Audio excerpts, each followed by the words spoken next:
राधानगरी धरणाचा विसर्ग वाढला, स्वयंचलित दरवाजा उघडला, नागरिकांना सतर्कतेचे आवाहन.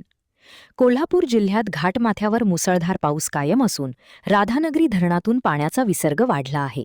गुरुवारी रात्री 11:32 पहिल्यांदा स्वयंचलित दरवाजा क्रमांक 6 उघडला होता. त्यानंतर शुक्रवारी दुपारी 4:05 धरणाचा स्वयंचलित दरवाजा क्रमांक 3 उघडला आहे.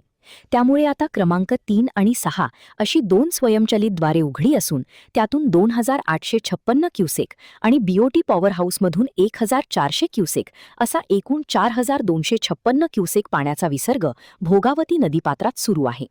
दरम्यान दुपारी 3 वाजता राजाराम बंधाऱ्याची पाणी पातळी 30 फूट 11 इंच इतकी नोंदविण्यात आली आहे.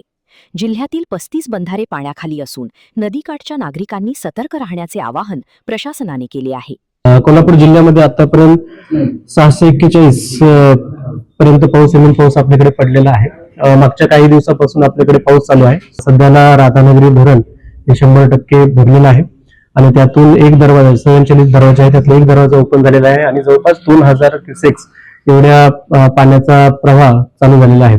आज रोजी आपण परिस्थिती विचार केला असता आपले जे बेंचमार्क ज्याच्यावर आपण आपली पूर परिस्थिती नियंत्रण किंवा मॉनिटर करत असतो तर राजाराम बंधाऱ्याची पातळी ही जवळपास 31 फुटावर आहे. इशारा पातळीपेक्षा खूप कमी आहे. इशारा पातळी आपली 39 फुटाची आहे. तर आम्ही ऑलरेडी राधानगरी धरणाचे दरवाजे उघडल्यानंतर आणि त्याच्या अगोदर पण सर्व यंत्रणांना अलर्ट राहण्यासाठी सांगितलेलं आहे. त्याच्यासोबतच नदीकाठच्या सगळ्या गावांना सतर्कतेचा इशारा आम्ही दिलेला आहे आणि सोबतच प्रशासनाने जर फ्युचरमध्ये येणारा पाऊस आता सध्याला घाटमाथ्यावर येलो अलर्ट देण्यात आलेला आहे. तर पुढच्या काळामध्ये पडणारा पाऊस याच्यावर आम्ही नियंत्रण ठेवून आहोत आणि त्याच्यानंतर जर काही नागरिकांना गरज पडली तर त्यानुसार आम्ही त्यांना स्थलांतरित करणे आणि त्याच्यासाठी आवश्यक सोयीसुविधा याची उपलब्धतेची खात्री काल सर्व विभाग प्रमुखाची बैठक घेऊन त्याची खात्री केलेली आहे आणि पूर परिस्थिती जर उद्भवल्यास हे प्रशासन त्यासाठी पूर्णतः तयार आहे.